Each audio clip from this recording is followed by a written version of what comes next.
Sirawing Niti.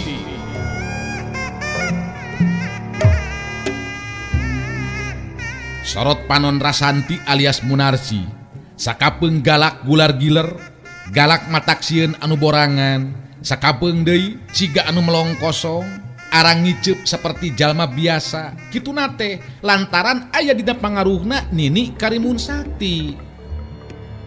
Dongeng Sunda Romansilat ngajujut laku mapai rundayan carita hiji jajaka katurunan Jawara Sunda. Sirawing Nitis.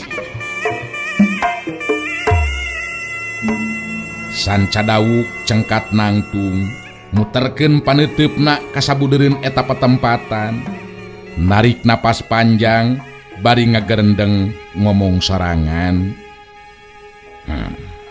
Di mana aing bisa manggihan si topeng mayitnya? Sanajan bener arwah panasaran kibuyut ireng anu sumanding geus mere pituduh mangsa diri aing ngayakinkeun ilmu, tapi tetep nu ngaran si topeng mayit cenah boga ilmu anu luar biasa. Kadinya aing kudu guru ilmu. Ku cara kitu kakara bisa malaskan nyeri ka Sirawing. Sirawing Nitis digarap Kumang Inoy, naskah Yasana Yat R, pangreka jeung panyeup sora Udi Gibran, dibaturan Kukang Awe, teknik jeung editing garapan Nopan Cahya Lagawa, dibaturan Kukang Ence, pangjejer gawe Muhammad Ismail Haufansa.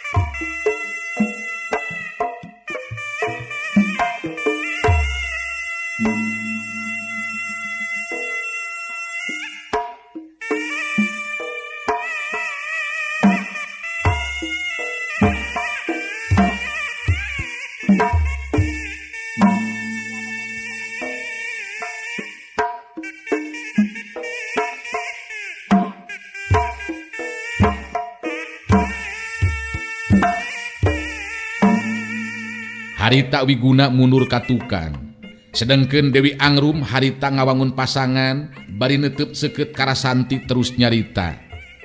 Rasanti, pongan Andika bipiluan kana ieu urusan batur sia. Kapaksa ayeuna kuring bakal ngalakukeun tindakan ka Andika. Ulah nyalahkeun upama dina waktu ayeuna Andika bakal cilaka. Si Dewi Angrum tara make ampun kana jadi lawanna si adeuleuh. Rasanti seri sikepna tetep tenang pinuh rasa percaya diri. Kadenge harita manehna nyarita deui. Henteu kudu loba carita Dewi Angrum. Lamun memang ngarasa boga kamampuan, sok geura lakukeun tindakan. Kuring moal make kudu mundur, mangsa ngabela diri dina waktu ayeuna. Sok kula geus sajaga diri Dewi Angrum. Sikep jeung caritaan Rasanti anu pinuh ku kawani saperti kitu puguh be ngajadikeun Dewi Angrum beuki nafsu jeung panasaran hatena. Harita manehna ngajorelat luncat maju narajang kanu jadi lawan. Setan sia, rasakeun ku Andika apia.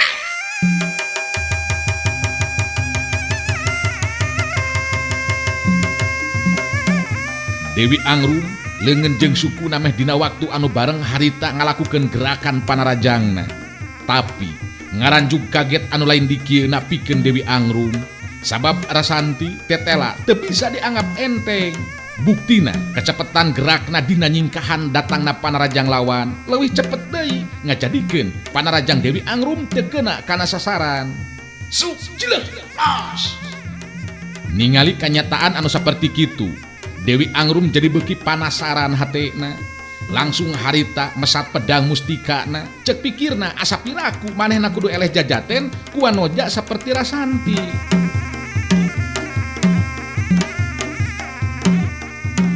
Tarung ijen jajaten saterusna lumangsung.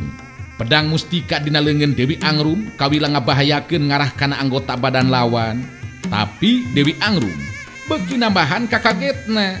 Sabab Rasanti tetela mampu ngimbangan kecepatan gerakna. Ilmu silat anu kacangking ku Rasanti memang lain sambarangan. Sabab Rasanti geus nyangking ulin karuhunan ti Sirawing anu jadi bapakna jeung ilmu mandihiang ti Saraswati anu jadi indungna. Waktu samberan pedang oleweng kegigireun badan Rasanti. Harita Rasanti ngamangpaatkeun eta kaayaan leungeun katuhu ngetig kana pigelang leungeun lawan, sedangkeun suku katuhu neceh kana lebah iga burung anu jadi lawan. Dewi Angrum ngagerok kaget jeung nyeri, daek teu daek manehna dina waktu harita ngabangkieung mundur ka tukang. Plak, dak deus, cedak deus. Bangkieung, dalik deui. Dewi Angrum mancukeun deui tangtunganana dina kaayaan sayaga diri ngawangun pasangan.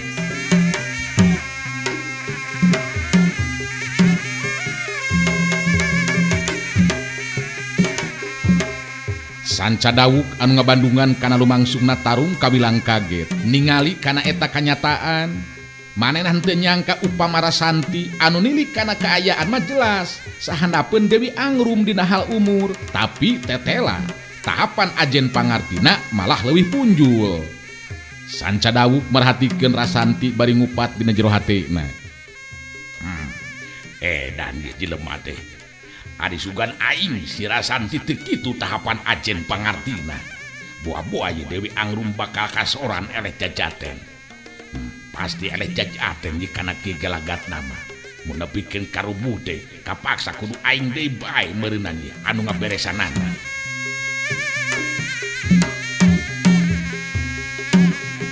Dewi Angrum anu kaeuntepan ku rasa panasaran terek nyerah ejeng narima kitu bae kana kanyataan anu keur karandapan ku dirina.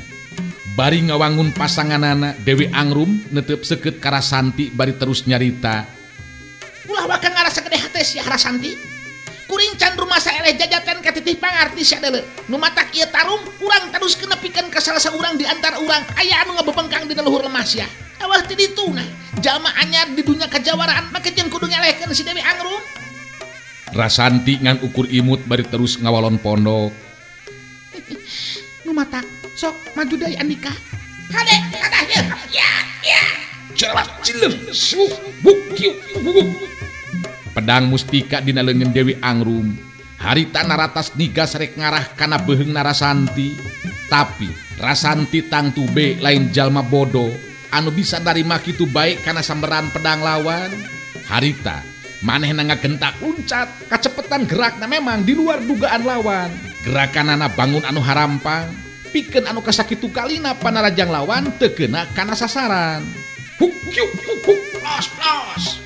Dewi Angrum terus ngarangsek ku panarajangna, tapi Rasanti lain bae bisa nyingkahan ejeng ngabedung panarajang lawan.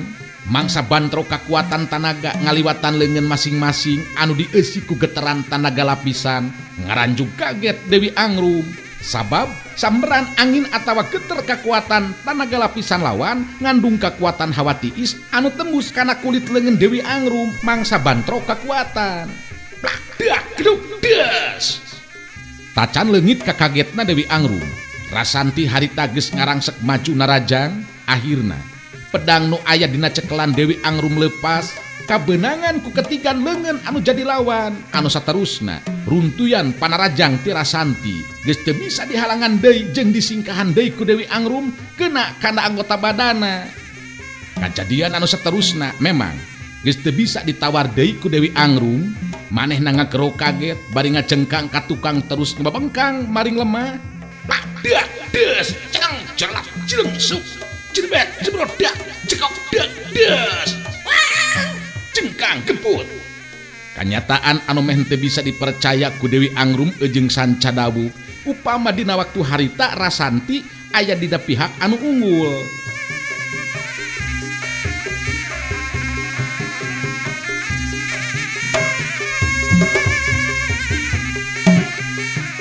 Sanca dawuh gancang sadar kana kanyataan anu lumaku dina waktu harita. Laras anting digolerkeun heula dina luhur jukut garing. Anu saterusna ngagaceleng luncat ka hareupeun Rasanti. Gaceleng calegedeg. Sanca dawuh geus pancuh dina tangtunganana di hareupeun Rasanti. Dua teutepan bantro Sanca dawuk nyerenge seri bari telila terus nyarita.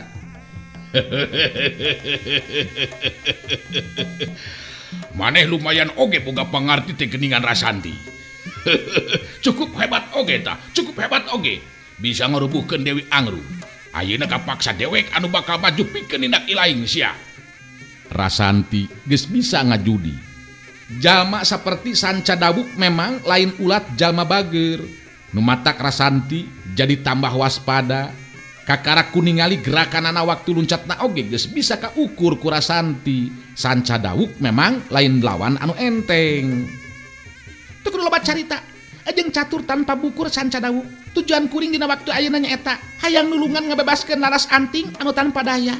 Nu matak ayeuna teu kudu loba carita. Lebih hade buktikeun kehebatan ilmu Andika Sanca dawuk. Hebat. Hade Rasanti.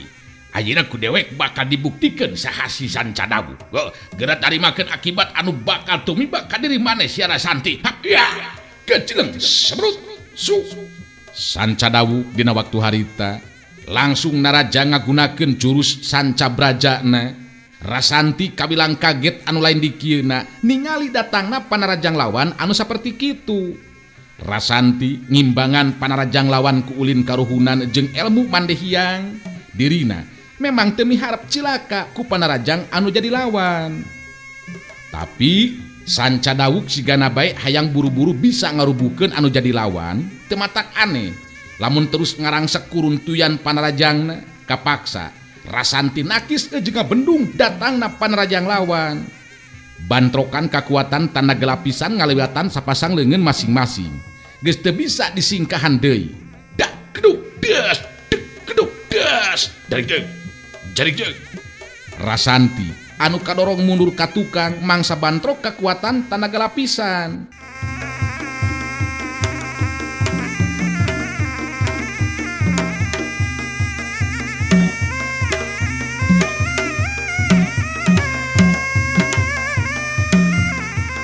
Sanca dawuk pancuh dina tangtunganana nyerengeh seuri ningali Rasanti dina waktu harita nyengir lantaran tulang leungeunna karasa nyeri.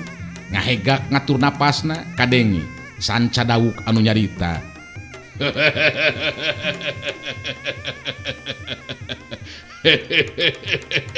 Nu kieu patut coba-coba rek ngalawan ka dewek. Gede hate maneh Rasanti. Kakara boga ilmu anu kitu patut geus wani nangtang ijen jajaten ka dewek. Geus moal aya deui waktu pikeun ampun deuleu kojor maneh dina poe ayeuna sia ku leungeun dewek. Caritaan Sanca dawuk anu ngandung ancaman saperti kitu tangtu be lain ancaman kosong. Buktina bieu geus kabandungan ejeng karasa ku Rasanti kakuatan tanaga lapisan ejeng ilmu silat lawan memang leuwih punjul batan dirina.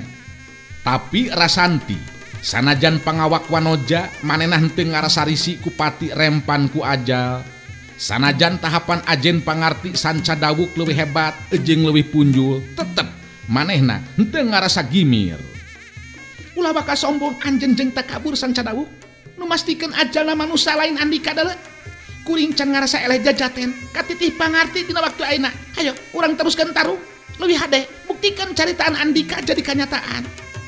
Rasanti kalaka bangun anu nangtang buku be Sanca dawuk beuki ambek muncereng ka Rasanti terus nyarita deui. Maneh memang geus moal dibere diampun sia Rasanti. Cucu mah cautak sia maneh teu nyaho saha aing anu sabenerna ha. Rasakeun sia. Ya. Sanca dawuk maju deui narajang ka Rasanti. Panarajang Sanca dawuk jadi lebih hebat jeung lebih cepet batan tadi. Rasanti nyobaan ngimbangan daya panarajang lawan, tapi ilmu silat Sanca braja memang utamakeun kana tata gerak anu ngandung gerak tipu. Rasanti anu can pengalaman nying hareupan lawan dina mangsana tarung jadi kacolongan. Antukna mimiti panarajang Sanca dawuk kena kana anggota badana. Celebet ceprot das bangkieung. Rasanti dina waktu harita ngabangkieung mundur ka tukang. Sanca dawuk beuki gede hate terus ngarangsek ku panarajangna.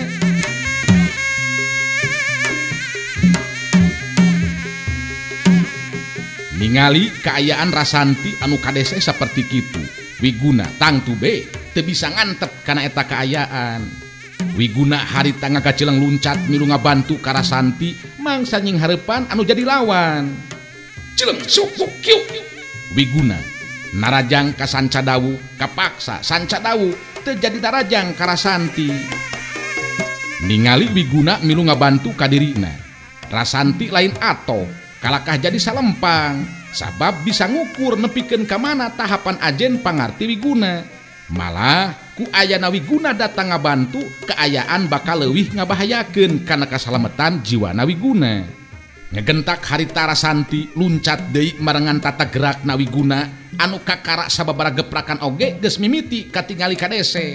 Cepat cileng buk kiu buk syuk das gedung das. Kapaksa Rasanti ngabendung panarajang Sancadawu anu rek ngegempur anggota badan Wiguna. Jadi Rasanti kadorong mundur ka tukang sababaraha lengka. Sancadawu terus ngarangsek deui ku panarajang susulan. Rasanti jeung Wiguna sanajan duanana nguras tanaga jeung pangartina memang lain lawan anu imbang keur Sancadawu anu ngagunakeun elmu sancabrajana.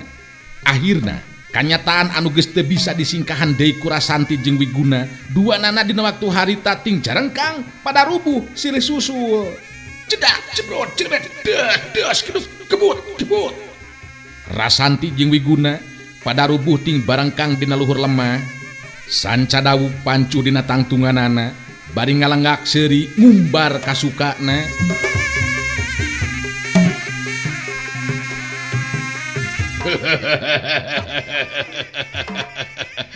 Si laing duaan memang dasar kudu kojor kulengen dewek dina waktu ayeuna sia. Kojor teu bepugu maka jeung pipilueun kana urusan batur sia. Bongan sorangan geus lancang jeung kumawani sia. Nu matak tarimakeun nasib anu karanapan dina waktu ayeuna ku si laing duaan. Lamun memang mampu coba harudang sia. Rasanti jeung Wiguna memang teu bisa buru-buru hudang. Anggota badan kabenangan ku panarajang lawan karasana nyeri parat kana tulang sandi. Dua nanangan ukur bisa ting salengir nahan ka nyeri. Dewi Angrum anu nyeri hate lantaran eleh jajaten ku Rasanti kadenge harita nyarita ditujukeun ka Sancadawu. Tong dinilakeun deui Kang Sanca. Eta bangkuluk buru-buru perenan jiwana. Duanana sakalian ulah teu hirup jelema kitu patut mah. Suka kana hatena upama eta dua jalma gak jampana jadi bugang. Gancang paehan Kang Sanca. Sancadawu ngareret ka Dewi Angrum terus nyarita. Tenang Dewi. Di antara urang geus aya katangtuan saha bae anu kumawani lancang jeung kurang ajar ka urang. Ngandung harti nyawana kudu ngalayang. Hayo hudang sia maneh Rasanti ya. Wiguna. Lamun bener-bener si laing masih keneh mampu ngalawanan, hayo hudang sia, hudang. Rasanti anu katingali pangheulana ngoneal hudang, manehna memang maksakeun nyobaan ngoneal hudang tina ngagolerna. Sanajan bener Rasanti bisa ngoneal hudang, tapi dua sukuna harita ngageleter, nangtungna teu bisa pancuh sakumaha mistina.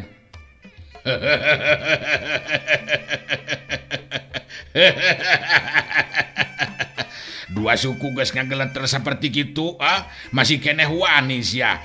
Rasanti, keke hayang neruskeun lumakuna tarung si laing. Jadi sia kojor teu dina waktu ayeuna si laing, lantaran maneh anu pangheulana hudang, maneh anu bakal pangheulana pae sia. Rasanti dina waktu harita neuteup ka Sancadawu. Teutepan anu geus ngandung perasaan peunggas harepan. Dirina memang moal mampu sanajan kalah kumaha oge. Ngimbangan lawan seperti Sancadawu anu kakuatan tahapan ajen pangartina memang leuwih punjul batan manehna.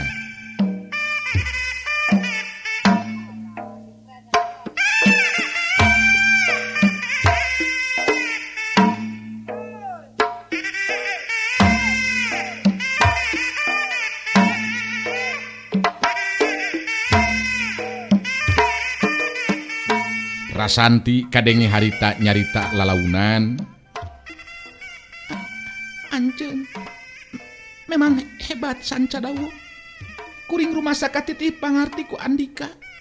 Lamun memang boga karep rek binasa ka kuring, sarta kuring kun dibinasa kulengan ancen daya bayana.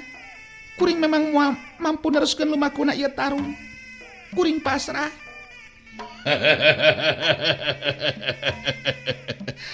Memang kudu pasrah sia deuleu. Sabab geus moal aya anu bisa nyalametkeun deui ngalayangna nyawa maneh dina poe ieu sia Rasanti. Bongan sorangan geus pipilueun kana urusan dewek nu matak tarimakeun nasib anu bakal tumiba. Rasanti narik napas panjang, bet jadi inget ka Sirawing anu jadi bapakna, cacakan upama didinya aya Sirawing mah anu jadi bapakna, meureunnan jiwana bakal aya anu nulungan.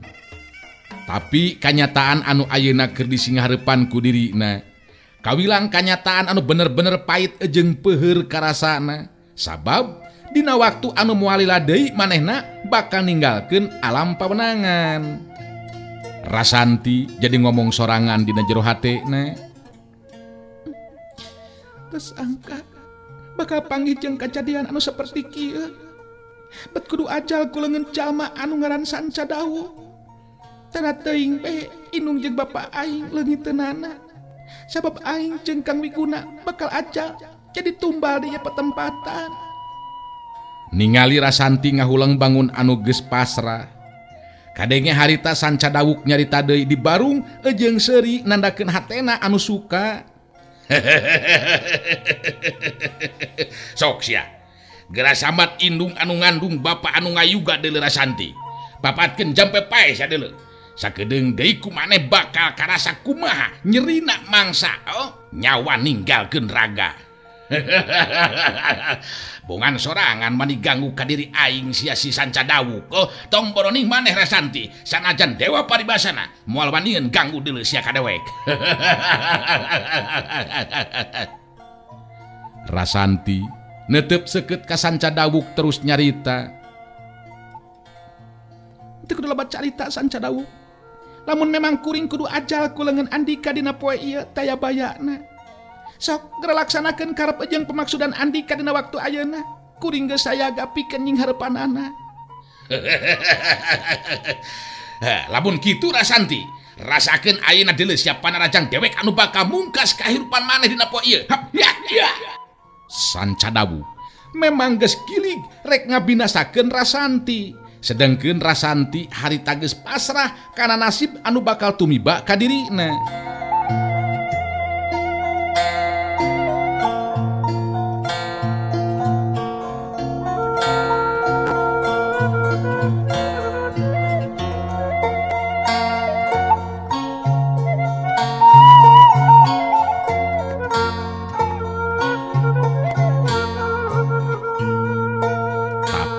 Memeh panarajang Sancadawuk kena kana sasaran. Aya cirim anu ngajorelat luncat anu saterusna mapag datangna panarajang Sancadawuk. Dua kakuatan bantro. Sancadawuk jeung cirim anu mapag panarajang manehna pada ting bangkieung malu nuru ka tukang. Das bangkieung dalideu. Sancadawuk gancang mancukeun tangtunganana kitu deui jirim jalma anu anyar datang.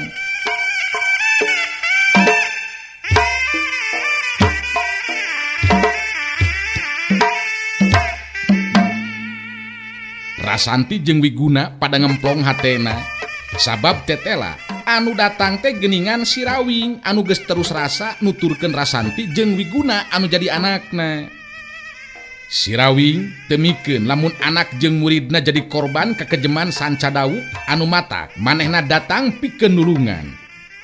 Menang sajongjongan mah Sancadawuk teu nyarita. Banget ngarasa kaget anu lain di kieuna ningali kaayaan jalma anu anyar datang anu tetela geuningan Sirawing. Dewi Angrum tina kaget timbul kabunga. Ayeuna kasempetan anu hade cek pikirna nyaksian Sirawing binasa kuleungeun Sancadawuk. Sancadawuk oge jadi leungit kakagetna. Diganti ku rasa kasuka, puguh geus lila. Ngidem perasaan jejeb jeung geuleuh ka Sirawing. Malah manehna boga perasaan hayang males pati jeung kanyeri ka Sirawing.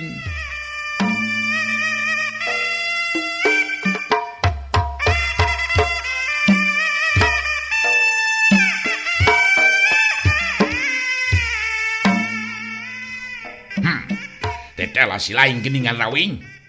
Kabeneran pisan. Ditepungkeun di dieu. Apa keneh si lain kadawek ha? Jalma anu bakal terus neteli pikeun males ka nyeri sia. Si rawing sikepna tetep tenang, nyerenge seuri bari terus nyarita.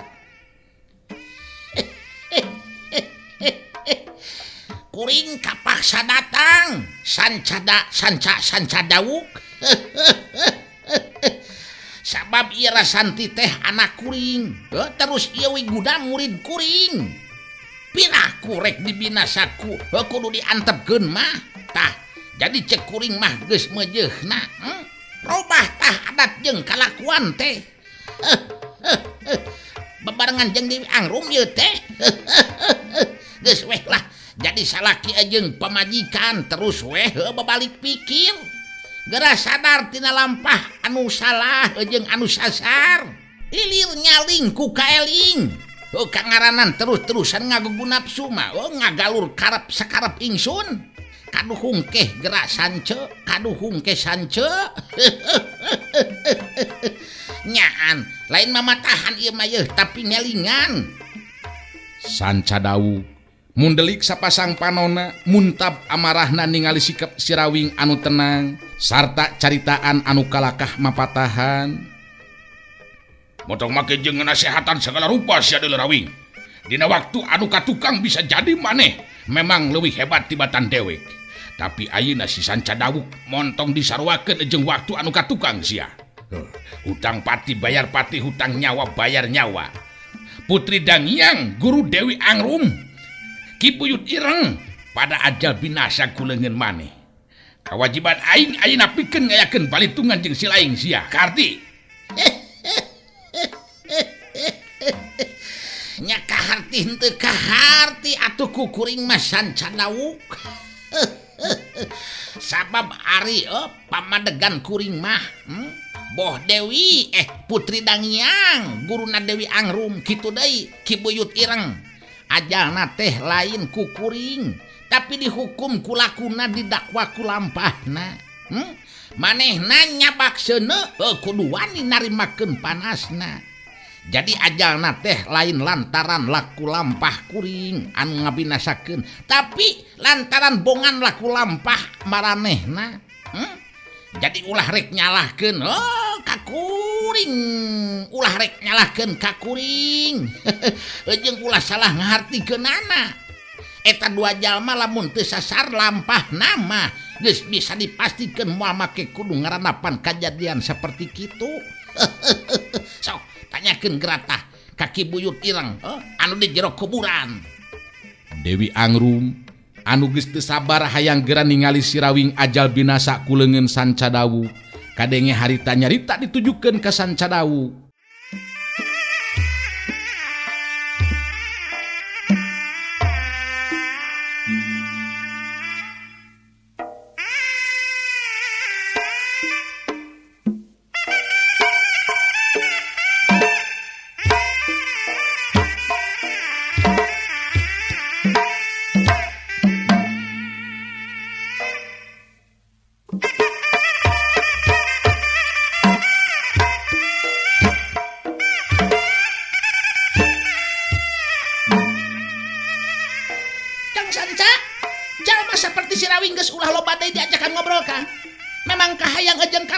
Rawing mah diajak nyarita, buktikan kemampuan Kang Sanca. Sok, buktikan binasakeun teh eta jelema nu ngaran si Rawing teh Kang.